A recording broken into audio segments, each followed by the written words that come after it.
Good evening. I'm John Batchelor. This is the John Batchelor Show. Trouble aplenty in the Middle East. Gaza rockets continuing, aimed at the nuclear complex at Dimona, aimed at Ben Gurion Airport.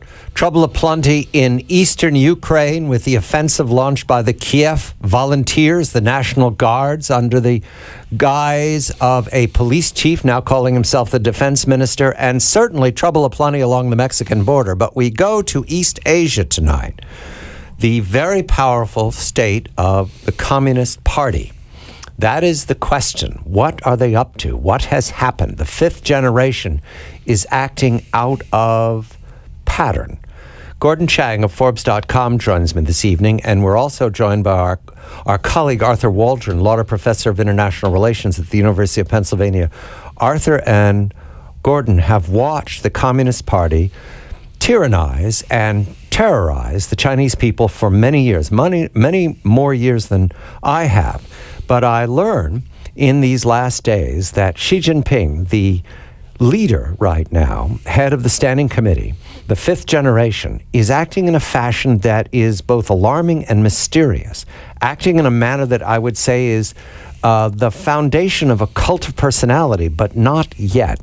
Gordon, have I said this correctly, that Xi Jinping is conducting his affairs without any recognizable pattern of how the earlier leaders led?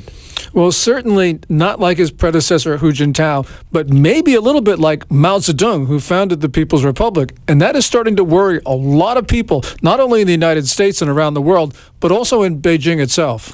Arthur, Xi Jinping is suspect of acting to protect himself, and not whimsically, but to advance his own cause, separate from or not considerate of the other members of the Standing Committee. Has he broken some unwritten understanding with his colleagues? Well, we have no way of knowing what his colleagues think, because they wouldn't tell one another, let alone him. But there is about him an intensity of ambition, probably the best Chinese commentator. One of the best Chinese commentators the other day described him as a tyrant. A tyrant is a powerful word, and he is seeking to lift himself up above a lot of fellows who share his fundamental mediocrity and make himself into a second Mao. The phrase has been used, and no one in China since the death of the first Mao in 1976 would have dared to utter such almost sacrilegious words. Arthur, the New York Times a couple days ago talked about Xi Jinping making foreign policy essentially by himself. I don't know if that's correct or not, but let's just assume that it is for the moment. We know that a prominent Chinese academic who often speaks for the government in an unofficial capacity, Shi Yinhong of Renmin University, has talked about Xi Jinping on a course, essentially saying that he's put China on a course where it cannot be deterred. And we know that China's on a collision course with its neighbors, with the United States. This is very, very alarming. Well, I was chatting this afternoon with a sort of a Washington type and world observer, and he was basically saying the Chinese have got 2 or 3 very, very good strategies that they could use to advance their country, to advance their economy, to make their people better off, even if they wanted to conquer things, to isolate one, to divide, to do this and that. But they're in fact doing none of these things. They're sort of taking on everybody at once with a sort of supreme arrogance that is in no way justified by their actual capabilities. And it really, why this is happening is a mystery, and it started almost 2 years ago when she took over. The slogans changed, and they began talking not about peaceful rise or hiding their strength, but they started talking about, well, let's get something for it. And what you get for a great big navy out in Asia these days with a lot of other powers around you, it's very hard to say what you can get. There's most of everything there is has already got somebody owning it. Arthur, you talk about the mystery. This thing is interesting about Xi Jinping. He was interviewed by John Garneau of the Sydney Morning Herald. This is the professor. Yeah, this is the professor, Xi Jinping. And Garneau basically summarized what the professor said. Garneau said, normally China talks about, we will go forward and we will win.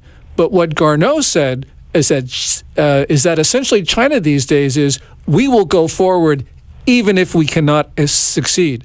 And this goes to your point about China lashing out, moving in all directions at the same time, really being strategically silly about this entire thing. And this is very dangerous when you have a country where a foreign policy that is not only hostile, but doesn't make any sense. Well, they're lunging, as one of my friends put it. But I think it's worth pointing out that the standard line on the Chinese leadership around has always been, at root, they are pragmatists. They're rational people. They're capable of reading a map. They're capable of understanding what's possible and what isn't possible. And it seems that we're being transformed from that to a sort of a nightmarish world in which one ignites a conflict that one cannot control. Language here is important, and this is in translation, but I ask your help, Arthur, and then Gordon, I'd like you to comment, because this is a quote from the professor, who is understood to be speaking with knowledge of the inner circle. He said China would continue on its trajectory, I understand that, but it would be contingent upon what he calls popular nationalism, dynamics within the armed forces, and then this is the quote, and of course also our top leaders' personal beliefs and strategic personalities. Arthur, what is personal beliefs and strategic personalities? What does that mean?